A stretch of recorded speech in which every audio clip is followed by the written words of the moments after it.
Gullah Gyal, what it do out here at the park. The community, there was this organization, it's called My Black Colorado. It's like this magazine that's out here. They decided they wanted to put this little movement on where it was called A Move for My Health, and they were trying to promote health and wellness and being active in the community. And they had groups of people. Everyone had, not everyone, but just the groups that they kind of partnered with had different groups of people that would pledge to have a certain amount of steps that they would walk. And so I had my little group, which was, just my family and stuff. They came out, but we're out here at the park walking. And it's a beautiful day. It's just crazy to see how many people out here. I love it. How many people are out here just enjoying nature, enjoying the sun, enjoying just kind of walking and being active. You know what I'm saying? I think it's important, especially nowadays. But then one thing I'm noticing is how nature is. Like, I love nature. I love looking at the mountains. I love looking and admiring the streams of water. But sometimes I notice certain things that are of nature but that aren't natural, such as the sky. And you probably can't see it that well, but as I'm walking, all you see is the planes in the sky, just spreading all these trails across the sky. And a lot of times people don't even notice because it's something that we're so used to and accustomed to seeing all the time that we don't ever question what it is that they're spraying in the sky. And people like to call it conspiracy theory, but my thing is just question everything. I think they should at least give us an explanation of what exactly it is. And like right now you can see and hear the plane. That's one of the planes right there. He looks like he's just finishing up. And later on, what's going to happen after they spray the sky this morning, what's going to happen is we're going to have a thunderstorm, or some rain is going to come down, or some type of weather modification. And that's the theory. The theory is that they do weather modification. But the next question is, why do they do weather modification? Are they putting something in the air because they're trying to stop global warming? Is it because nature is not producing its own natural rains and clouds out here, or what is really the secret or the information? And is it really a secret if you just go ahead and research the information? So I think it's important for us to question everything, but because especially when it has to do with our earth, when it has to do with the place in which we all live and breathe. Okay. What are we breathing in? What's falling on our skin? What are we absorbing? I mean, we already had a situation where we had this big pandemic, so we have to really start questioning more now of what's really going on, because we want to continue to enjoy living. We want to continue to enjoy nature and all that it has to offer us here, because my ancestors, my indigenous ancestors, they believed in the fact that we belong to the land in which we do. We belong to the land. The land does not belong to us. We come from the land. The land does not come from us. So it's up to us to take care of the land.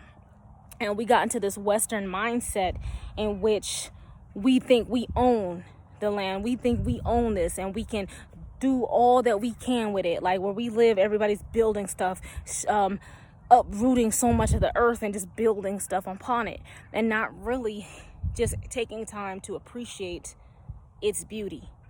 They're climbing on top of the rocks. They're doing all kind of craziness and contaminating the water. And it's like, this is not ours. We're supposed to take care of this land. We're supposed to appreciate and honor this land. We're not supposed to sit here and tear it up and disregard it. And that's very ego. It is destructive. But that's just how I feel. I feel like we need to get back to what our ancestors did. We need to acknowledge our ancestors, because they like to call our ancestors savage and all this other stuff, when in actuality they were spiritually connected. There was an aspect of connection spiritually, and the earth is spiritual, and it connected to the spirit of the earth. And therefore, because we have got so disconnected from the earth, we have lost the connection to the spirit of the earth. So it no longer speaks to us in a way that we need it to. And it speaks to us through destruction. Just like we do to it, it does to us through tornadoes, hurricanes, tsunamis, earthquakes, etc. It speaks to us in those ways. It tells us it ain't happy. And if we want it to be happy, then we better treat it right. Because earth is going to be like karma. It's going to do to us what we do to it. And it will get rid of us before, it will destroy us before we can truly destroy it. So it's time when we start waking up, we start actually caring about the earth in which we live, because there is no other place to go. I know they're trying to build up Mars and trying to build up the moon, but those are dead planets. Like Mars is already had been inhabited. It's already done it, run its course. The next active planet to really, the next active planet, I think, is Venus. Venus is the next active planet, but we're not going to go into that. That's deep. That's another realm. That's a whole nother, who knows how many more thousands and thousands of light years before that even happens. But we can't go to Venus. We ain't going to Venus. That's too close to the sun, darling. We're going to have to definitely become something new before we get to that planet. But so start taking care of this one. Don't kill this one just yet.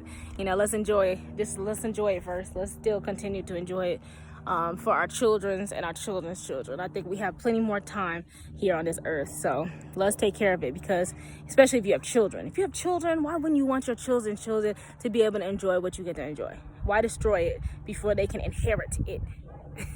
Anyway. That's all I want to say. I love connecting with nature. Like I said, nature holds wisdom. Just listen to it. It speaks to you, especially the trees, the air, the mountains. Everything holds memory. I'm going to get away from these kids because they like to interrupt my videos. they want my light. They want to tell you something. Hold on. All right. So anyways, like I said, don't look for yourself in the world.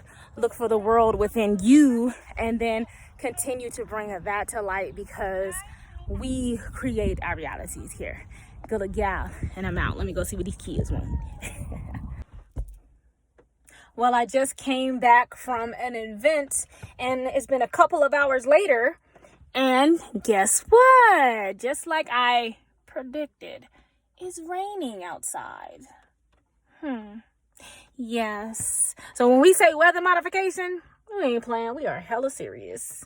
So I already knew it was going to happen. It's like you can just kind of predict the weather nowadays. You don't even have to check it. You just look up at the sky. Are they spraying? Yeah, they spraying a lot. It looks like we're going to have some rain.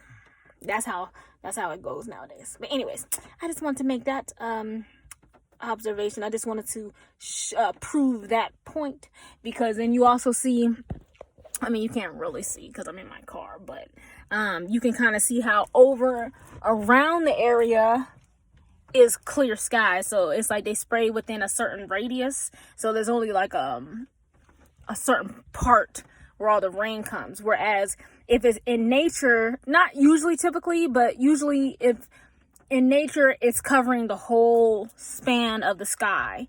Whereas this one is like only in spots. But it helps. I mean, the grass is green. We're not in a drought, right? You know, it keeps the moisture in Colorado. So, my daughter happy her little flowers are growing. So, I mean, I'm not complaining. I'm just making observations. So, like I said, question everything. But anyway, talk to you later. Alligators. Mwah. Gullah, Gyal. And I'm out.